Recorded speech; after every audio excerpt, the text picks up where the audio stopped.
Des sorciers ont-ils le pouvoir d'arracher votre argent? Plusieurs vont dire qu'il s'agit de la superstition, mais c'est une réalité et c'est une possibilité.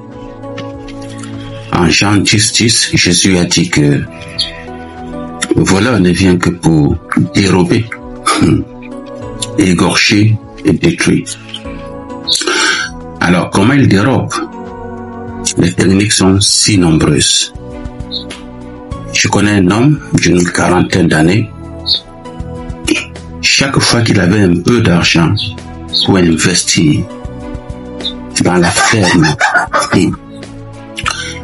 il faisait un songe dans lequel il luttait. Et des gens arrachaient son argent dans le songe. Quelque temps après, il investissait. Mais ça ne prospérait pas. Échec. C'est un cycle qui s'est produit 7 fois. Et un jour, à l'église, et je regardais ce jeune homme. Dieu m'a donné une vision de ce qui se produisait dans le domaine spirituel. Bagarre, argent arraché et pauvreté. Et Dieu m'a dit, il faut que tu le sépares de sa fondation spirituelle familiale. C'est une fondation de pauvreté, c'est une fondation dans laquelle il y a transfert de richesses au bénéfice du monde des ténèbres. Je me souviens qu'après la prière, dans la puissance du Saint-Esprit, le lendemain, une banque a appelé cet homme.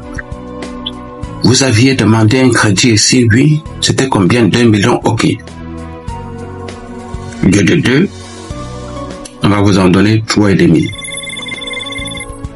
Et c'est comme ça qu'il a finalement pu prospérer. Est-il possible que votre argent soit volé par des sorciers? Oui. Ça peut se faire fondamentalement dans le monde spirituel. Parce que plusieurs ignorent qu'il existe un monde spirituel antérieur au monde physique qui côtoie le monde physique. Et que pour qu'un phénomène prenne place sur le plan physique, ce phénomène intervient d'abord dans le monde spirituel.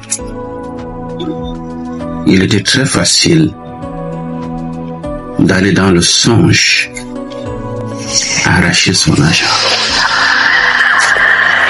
Alors quelqu'un va dire, waouh, je ne crois pas que les sorciers peuvent me visiter en songe, les mauvais anges, les démons. Non, c'est une possibilité. Un esprit peut visiter un autre esprit. Et lorsqu'on dort, le corps physique est dans le sommeil. Mais ton esprit ne dort pas. Ton esprit est issu du souffle de Dieu. On peut avoir des interactions dans le monde spirituel à partir du sommeil. On a vu le rêve de Nebuchadnezzar, c'était son esprit. On a vu les différents songes de Joseph, le Père du Seigneur Jésus-Christ. C'est un ange qui lui a rendu visite alors qu'il dormait. Pourquoi? Parce qu'un ange, c'est un esprit. Il n'a pas rendu visite au corps physique de Joseph, mais à l'esprit de Joseph. Les sorciers sont des esprits. Ils peuvent sortir de leur corps pour visiter, pour voler, égorger, détruire. Alors qu'est-ce qu'il faut comme solution?